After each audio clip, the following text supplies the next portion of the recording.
बोला बोला शंकर भगवान की।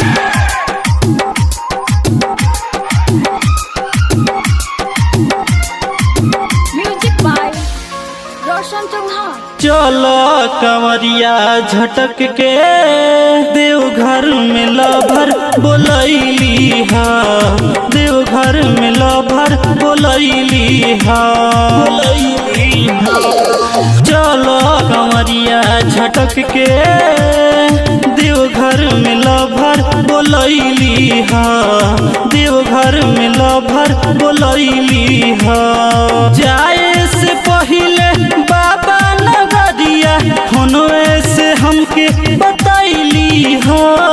चलो कंवरिया झटक के देवघर में लभर बोलैली हा, देवघर में लभर बोलैली हा।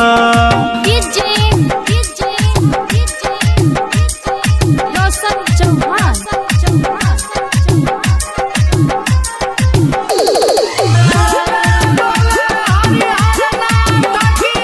बड़ी खुश मनवा बा, दिल में फुटत लावा बा, आज होई मधुर मिलनवा हो, आज होई मधुर मिलनवा हो।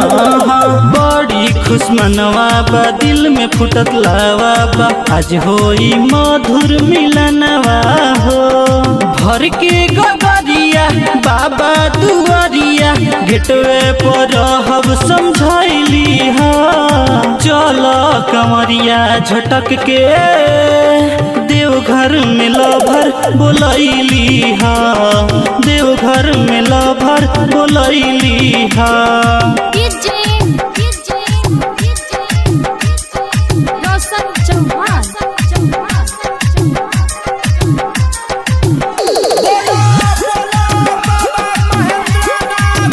भइल गुदगुदी बा हो खत गुदगुदी बा, मनोज मनमौजी जगत लागे सुनर, मनोज मनमौजी जगत लागे सुनर। भइल गुदगुदी बा हो खत गुदगुदी बा, मनोज मनमौजी जगत लागे सुनर। शर्माया बाबा के क्रिया खैली हा, हमके खियैली हा। चलो कंवरिया झटक के देवघर में लभर बोलैली हा, देवघर में लभर बोलैली हा। जाए से पहिले बाबा नगरिया फोनवे से हमके बतैली हा।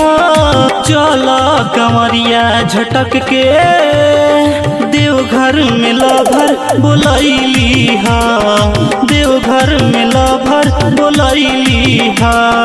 सीधी डिजिटल रिकॉर्डिंग स्टूडियो KR मठिया।